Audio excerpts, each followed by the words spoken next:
très belle matinée. Cet été, découvrez la River Terrazza du 70, le long de la Warche, une terrasse au bord de l'eau comme si vous étiez en vacances. Dans un écrin bucolique, une ambiance lounge, relaxante et iconique, vous êtes à Malmedy-Plage. Transat dans le sable, cocktail exotique, salade et grillade typique. En route pour la fête.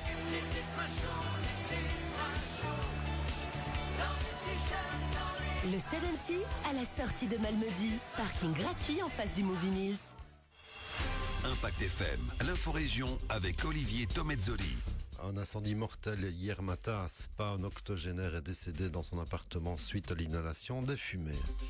Le projet de centre de vacances de 200 maisons au Petit Spey à Trois-Ponts revient sur la table. Une réunion d'information préalable est programmée le 10 septembre.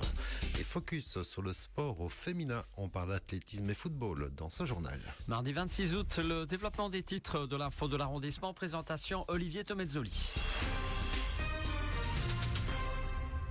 Bonjour à tous, on commence avec ce dramatique incendie survenu hier matin dans un appartement au centre de Spa, rue du Fourneau, le long du parc de 7 heures. Les pompiers ont été appelés vers 9 heures et à leur arrivée, ils ont pu secourir une personne qui s'était réfugiée sur son balcon. Malheureusement, un médecin retraité de 87 ans a lui décédé suite à l'inhalation des fumées toxiques.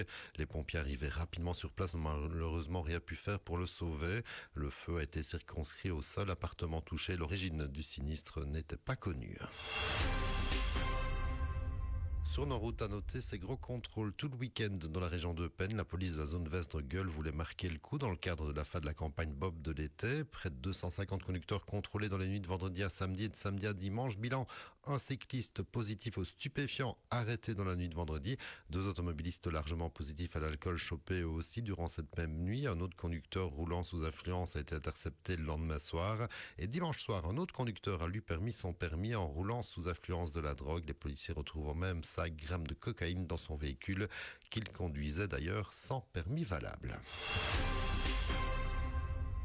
On reparle d'un grand centre de vacances sur le site du Petit Spey à Trois-Ponts, un vieux projet dont on a commencé à parler voici une trentaine d'années déjà et qui ressort donc de terre. C'est la société bruxelloise Trois-Ponts Immo qui relance ce projet. Une réunion d'information préalable pour le public sera d'ailleurs organisée le mercredi 10 septembre à 20h à l'espace culturel de Trois-Ponts. Une réunion préalable avant de lancer une étude d'incidence et puis ensuite la demande de permis. On aura à l'issue de cette réunion plus de précisions sur le projet qui promet quand même d'être relativement important sur ce site le long de l'Amblève. On peut seulement annoncer que la commune de Trois-Ponts avait adopté voici 4 ans un RUE, à savoir un rapport urbanistique environnemental pour cet espace de loisirs sur 19 hectares dont 10 en zone d'espace naturel et cela pour 200 logements et accueil de 800 touristes maximum. Un mot d'athlétisme pour revenir sur les championnats francophones LBFA qui ont eu lieu ce dimanche à Jambes, en région namuroise, avec la confirmation pour la jeune Wemraise Justine Gabriel qui a remporté le titre sur le 2000 mètres steeple, presque seule au monde, avec une trentaine de secondes d'avance sur la deuxième dans sa catégorie scolaire. Justine qui vise un podium au prochain championnat de Belgique pour rappel, et même ambition pour la Lierneusienne Maya Watka qui a elle aussi confirmé son état de forme en s'imposant, elle, sur le 100 et le 200 mètres en scolaire également. Et puis on va prendre l'habitude de parler de foot féminin tous les mardis matins pour revenir sur les résultats de nos équipes engagées dans les séries provinciales. On a déjà annoncé hier la victoire de Bellevaux en déplacement à Oudler 0-1, c'est en première provinciale ici.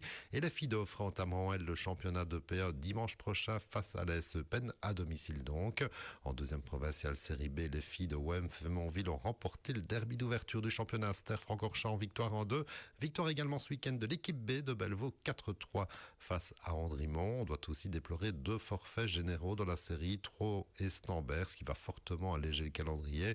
On notera aussi dans cette série le carton du FC Penn B qui s'impose 21-0 en déplacement à Lambermont-Rechin. Une chose est sûre, on ne risque pas de s'ennuyer en suivant les championnats féminins et c'est tant mieux. L'info continue sur notre page Facebook Impact